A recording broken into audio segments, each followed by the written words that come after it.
ఎందుకంటే ప్రజలు యువకులు వాళ్ళకి చెప్పాల్సిన గుణపాఠం చెప్పిండ్రు.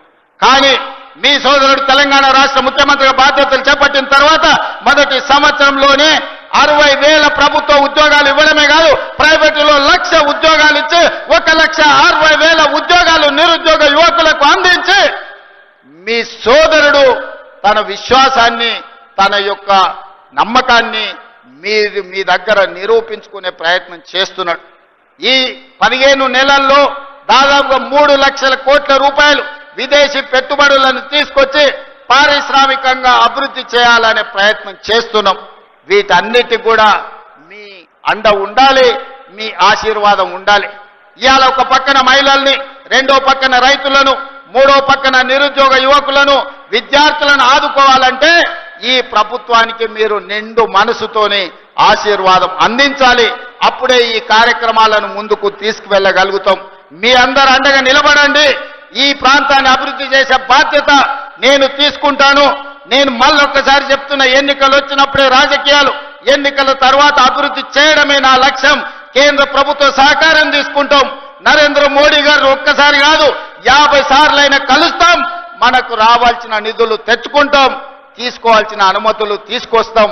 ఎందుకంటే కేంద్ర రాష్ట్ర ప్రభుత్వాలు సహకరించుకున్నప్పుడే, కలిసిమెలిసి పనిచేసినప్పుడే రాష్ట్రం అభివృద్ధి జరుగుతుంది తప్ప చెరువు మీద అలిగి కడుక్కోకుండా ఉంటే మనకే వాసన వస్తుందన్న సంగతి మీకు అందరికీ తెలుసు. పోయిన ఆయన చెరువు మీద అలిగి ఫామ్ హౌస్లో వండుకుంటే ఏమైందా? ఇవాళ ఇంటికి పోయే పరిస్థితి వచ్చింది. అందుకే అట్లాంటి తప్పులు నేను చెయ్యదలుచుకోలేదు. ఎవరు ఏమనుకున్నా ఎన్నికలు వచ్చినప్పుడు ఎవరితోనైనా కొట్లాడతా. సోనియా గాంధీ, రాహుల్ గాంధీ, మల్లికార్జున ఖర్గే నాయకత్వంలో వార్డు మెంబర్ నుంచి పార్లమెంటు మెంబర్ వరకు మన వాళ్ళని గెలిపించుకోవడానికి నా సాయ శక్తుల కష్టపడతా, నా రక్తాన్ని చెమటగా మార్చి మీకోసం పనిచేస్తా. రోజులో 24 గంటలు కార్యకర్తలు కాపాడుకొని ప్రజా ప్రతినిధులుగా గెలిపించుకునే బాధ్యత నాది. అదే సందర్భంలో నమ్మకంతోని, విశ్వాసంతోని ఓట్లేసిన ప్రజలకు సంక్షేమ పథకాలు అమలు చేయాలి, అభివృద్ధి కార్యక్రమాలు చేపట్టాలి, పారదర్శకమైన పరిపాలన అందించాలి. ఇవాళ సంక్షేమ పథకాలు అమలు చేయాలంటే రాష్ట్రానికి ఆదాయం రావాలి. రాష్ట్రానికి ఆదాయం పెరగాలంటే ఐటీ, ఫార్మా ఇండస్ట్రీతో పాటు ఇవాళ ఇండస్ట్రియల్ పార్కులు రావాలి, పరిశ్రమలు వచ్చి పెట్టుబడులు పెట్టి మన నిరుద్యోగ యువకులకు ఉద్యోగాలు వచ్చి రాష్ట్ర ఆదాయం పెరిగితే ఆదాయాన్ని పెంచాలి, పేదలకు పంచాలి అనే లక్ష్యంతో ఈ రోజు రాష్ట్రాన్ని ముందుకు నడిపిస్తున్నాం. ఇవన్నీ చెయ్యాలి అంటే ప్రతిపక్షాలతో సహా కేంద్ర ప్రభుత్వ సహాయం కూడా కావాలి. అందుకే ప్రతిపక్ష నాయకుడికి నేను విజ్ఞప్తి చేస్తున్నా, రండి శాసనసభ మాట్లాడండి.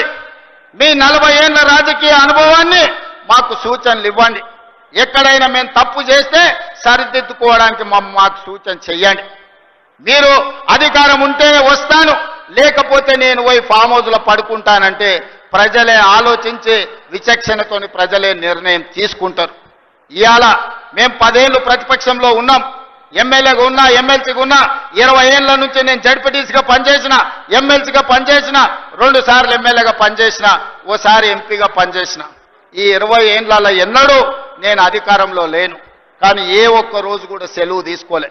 ప్రతిపక్షంలో ప్రజల తరపున ప్రశ్నించే గొంతుకలై ఉండాలి. ప్రతిపక్షాలు ప్రజా సమస్యల్ని లేవనెత్తే విధంగా మాట్లాడాలి.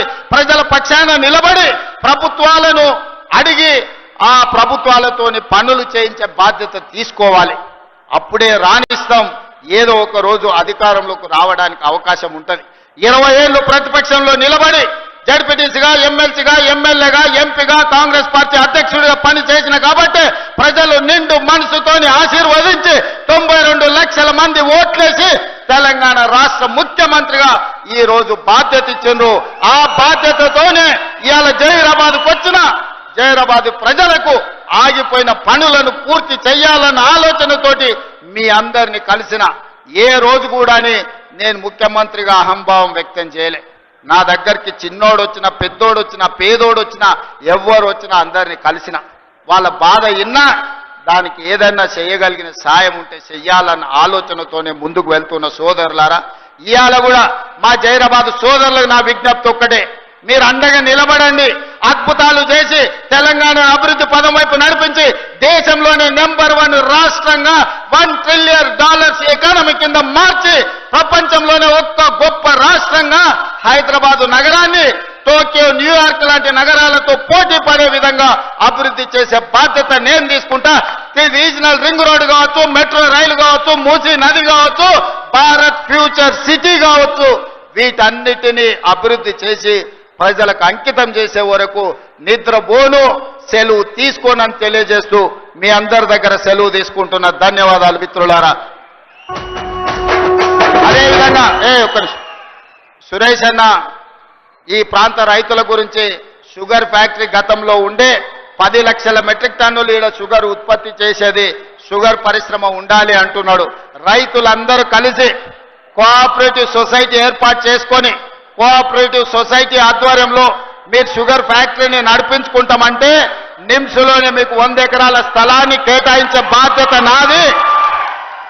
కేంద్ర ప్రభుత్వం నుంచి నిధులను తెలంగాణ రాష్ట్ర ప్రభుత్వం కూడా అవసరమైన నిధులను ఇచ్చే బాధ్యత నాది.